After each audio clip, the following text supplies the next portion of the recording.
नमस्कार प्रिय दर्शकों, एक बार फिर आपका स्वागत है हमारे YouTube चैनल प्राचीन ज्ञान सच्चा ज्ञान में। प्रिय दर्शकों, आज फिर नई जानकारी, नया वीडियो लेके हम हाजिर हुए हैं। आज हम आपको बताएंगे कि दान कौन कौन से करने चाहिए, कौन कौन से दान हमें करने चाहिए और दान करने से हमें क्या फायदा मिलता है। क्या दान करने से हमारा भाग्य उदय होता है? क्या दान करने से हमारी सुख संपत्ति हमें मिलती है? क्या दान करने से हमें सुख समृद्धि प्राप्त होती है? क्या दान करने से हमारा भाग्य उदय होता है? क्या दान करने से हमें संतान प्राप्ति होती है? जी हां दोस्तों, आज इन सभी प्रश्नों का जवाब हम आपको इस वीडियो में देंगे। दान करने की एक बहुत बड़ी प्रक्रिया होती है। आपने सुना होगा, राजा मोरध्वज ने अपना पुत्र दान कर दिया, अपने पुत्र को 2 भागों में चीर दिया। ऐसे ऐसे दानी हुए हैं जिनकी गाथा बहुत बड़ी बड़ी है। ऐसे ऐसे दान किए हैं जिनका आज भी नाम है, वेदों में नाम है, पुराणों में नाम है। राजा हरिश्चंद्र ने अपना पूरा राजपाट दान कर दिया, काशी में बिक गए। कर्ण का नाम तो आपने सभी ने सुना होगा, कर्ण ने भी अपने कवच कुंडल दान कर दिए थे। दान करना बहुत जरूरी होता है। ऐसे ऐसे दानी हुए हैं जिनका आज भी नाम है, उन्होंने अपना सब कुछ दान कर दिया। तो हमें कौन कौन से दान करने चाहिए और दान करने से हमें क्या फायदा होता है, क्या हमें प्राप्त होता है दान करने से, आज इन सभी विषय में हम आपको बताएंगे।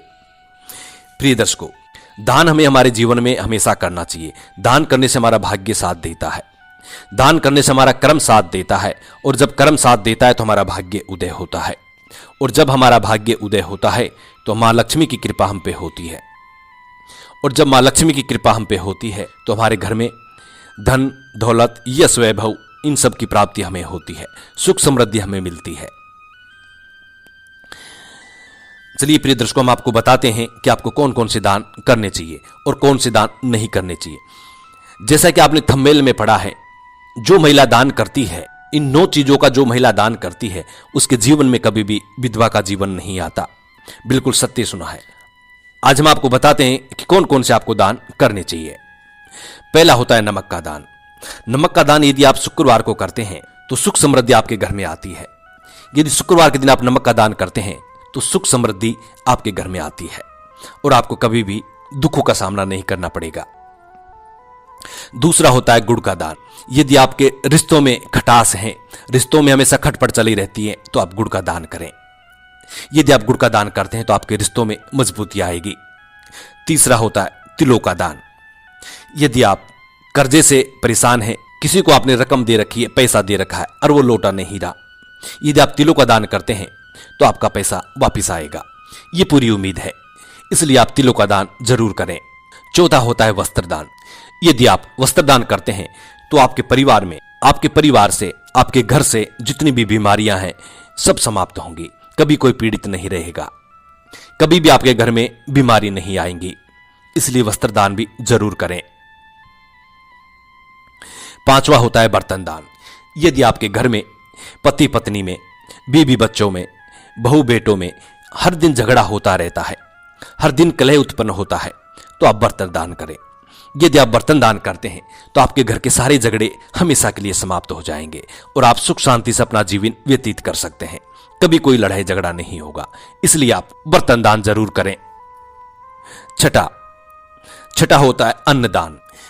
यदि आप अन्नदान करते हैं तो मां अन्नपूर्णा की सदैव आप पे कृपा रहती है। आपके घर में कभी भी अनाज की कमी नहीं होगी। मां अन्नपूर्णा सदैव आप पे मेहरबान रहेगी। इसलिए अन्नदान भी जरूरी है। 7वां, पैसा दान कभी भूल कर ना करें। यदि आप ऐसा करते हैं, पैसा दान करते हैं, तो आपके घर से लक्ष्मी चली जाती है। इसलिए हमेशा ध्यान रखें, पैसों का दान कभी ना करें। अक्सर लोग ये गलती करते हैं, हमेशा दान में पैसा देते हैं, लेकिन पैसा दान नहीं करना चाहिए। 8वां, दूध का दान। यदि कोई बंदा दूध का दान करता है, कोई महिला दूध का दान करती है, तो उसके घर से, उसके हाथ से सब कुछ निकल जाएगा। यदि आप दूध का दान करते हैं तो आपके हाथ से सब कुछ फिसलता जाएगा। जिस तरीके से रेत फिसलती है उस तरीके से आपके हाथ से सब कुछ निकल जाएगा, कुछ नहीं बचेगा। आप रोड पे आ जाएंगे, कंगाल हो जाएंगे। इसलिए कभी भी दूध का दान नहीं करना चाहिए। दूध का दान करती हैं, ऐसी गलती कभी भूल के भी ना करें। अंतिम और 9वां दान, गोदान। गोदान हमें हमेशा करना चाहिए। गोदान करने से हमें घर में सुख समृद्धि, शांति, धन, संपत्ति ये सब रहती है। तो इसलिए गोदान हमें करना चाहिए। जो स्त्री जिस घर में गोदान करती है, जो पुरुष जिस घर में गोदान करता है, उस घर की स्त्रियां कभी भी विधवा का जीवन व्यतीत नहीं करती। उस परिवार से अकाल मृत्यु का भय हमेशा हमेशा के लिए दूर हो जाता है। आपने ग्रंथों में पढ़ा होगा कि प्राचीन समय के लोग अधिकतर गोदान किया करते थे, जिससे वो लोग दीर्घायु प्राप्त करते थे और वो लोग लंबे समय तक जीवित रहते थे। उनकी उम्र 100, 150, 200 साल तक जीवित रहते थे। इतनी उन लोगों की उम्र हुआ करती थी। इसलिए जिस घर में जो महिला, जो पुरुष गोदान करता है, उस घर से अकाल मृत्यु का भय हमेशा के लिए दूर हो जाता है। वो महिला कभी भी विधवा का जीवन व्यतीत नहीं करती। इसलिए गोदान बिल्कुल करना चाहिए, जरूर करना चाहिए। यदि आप सुख समृद्धि, यश वैभव, धन दौलत, अकाल मृत्यु का भय से छुटकारा पाना चाहते हैं, विधवा का जीवन से छुटकारा पाना चाहते हैं, तो गोदान हमेशा जरूर करें। अब ये गोदान किसे करना चाहिए? आप पंडित को कर सकते हैं, किसी साधु को कर सकते हैं, अपने बहू बेटों को कर सकते हैं, अपनी बहन बेटी को कर सकते हैं, किसी को भी आप गोदान कर सकते हैं। इसलिए गोदान करना बहुत जरूरी है। इसलिए आप गोदान जरूर करें। उम्मीद है हमारी जानकारी आपको पसंद आई होगी। हमारा मकसद है प्राचीन भारत का लुप्त हो रहा ज्ञान आम जन कल्याण हेतु आम जन तक पहुंचाना। जो लोग हमसे नए जुड़े हैं वो हमारे चैनल को जरूर सब्सक्राइब करें, अच्छे अच्छे कमेंट करें, बेल आइकन ऑन करना ना भूलें, ताकि हर आने वाले वीडियो का नोटिफिकेशन सबसे पहले आपको मिले। हम जो भी जानकारी देते हैं पुराने ग्रंथों से देते हैं। हमारी जानकारी, हमारी दी हुई जानकारी बिल्कुल सच होती है। प्रिय दर्शकों, आज के लिए इतना काफी। जी नमस्कार, धन्यवाद।